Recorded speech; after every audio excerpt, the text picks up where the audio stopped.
अस्सलाम वालेकुम नाजरीन। आज 29 दिसंबर 2022 है।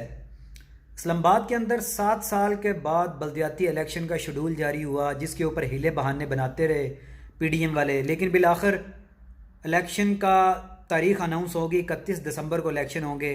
तमाम पार्टियों के कैंडिडेट्स ने तैयारियां शुरू कर दी।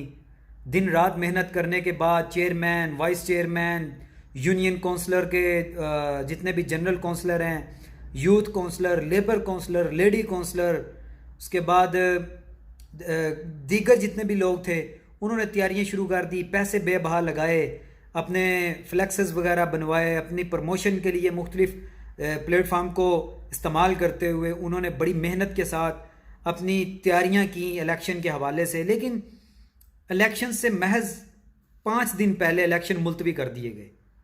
और इसकी बेसिक वजह क्या है? इसकी बेसिक वजह यह है कि ये जो इस वक्त हुकूमत में बैठे हुए हैं, वो बुखलाहट का शिकार हैं कि अगर ये हमने इलेक्शन करवा दिए तो हमें वाजे हार जो नज़र आ रही है, अगर हम हार गए तो उसके बाद हमारी मकबूलियत जो पहले ज़ीरो ग्राफ पे पहुंची हुई है, वो मज़ीद डाउन हो जाएगी। और पीडीएम को जो वज़ीर आज़म साहब हैं, उन्हें जो रिपोर्ट्स पेश की गई हैं, उनके मुताबिक अगर ये बल्दियाती इलेक्शन हो जाता तो इस्लामाबाद की जो यूनियन कौंसलें हैं 101, जो कि पीटीआई के दौर में बनी थी, इससे पहले उन्होंने कुछ कम की कि ये बहुत ज़्यादा हैं, फिर वापस पीटीआई के 101 यूनियन कौंसिल को तस्लीम किया। लेकिन पीटीआई ने इससे भी ज़्यादा यूनियन कौंसिल के बारे में कहा हुआ था कि इससे ज़्यादा यूनियन कौंसिल्स बढ़ाई जाएँ। लेकिन इन्होंने उस वक्त हटदर्मी ये की कि हम इस 101 यूनियन कौंसिल पर इलेक्शन करवाते हैं तो हम जीत जाएंगे या हमारा को मेयर वगैरह बन जाएगा। लेकिन अभी जो सर्वे रिपोर्ट सामने आई है, उसके मुताबिक अगर यूनियन कौंसिल 101 यूनियन कौंसिल पे इलेक्शन हो जाता तो पाकिस्तान तहरीक इंसाफ जो है वो 60 से 70 नशिस्तें आसानी से जीत रही थी। कुछ ऐसी यूनियन कौंसिल्स भी हैं, कुछ ऐसे हल्के भी हैं जिनके अंदर पाकिस्तान तहरीक इंसाफ के मुकाबले में किसी पार्टी ने चेयरमैन खड़े ही नहीं किया और वो बिला मुकाबला जीते हुए हैं। जो रिपोर्ट आई है अभी, उसके मुताबिक जो पीटीआई है वो 60 से 70 सीटें जीत रही थी। जो मुस्लिम लीग नून है वो दूसरे नंबर पे तकरीबन 15 से 20 सीटें वो जीतने में कामयाब हो पा रही थी।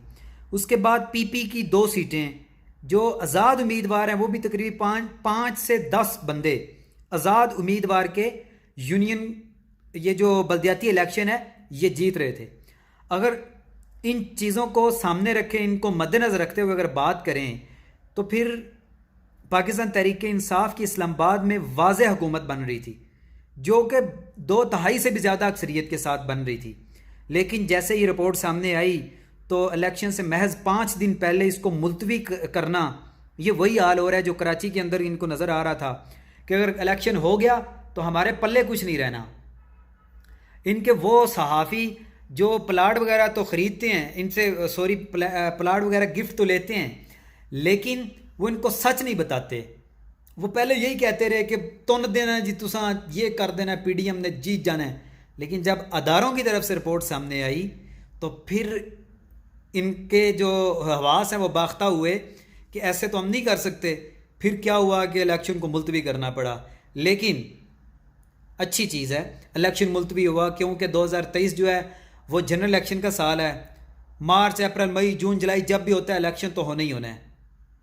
इलेक्शन के साल है, बड़ा इलेक्शन, जनरल इलेक्शन होगा।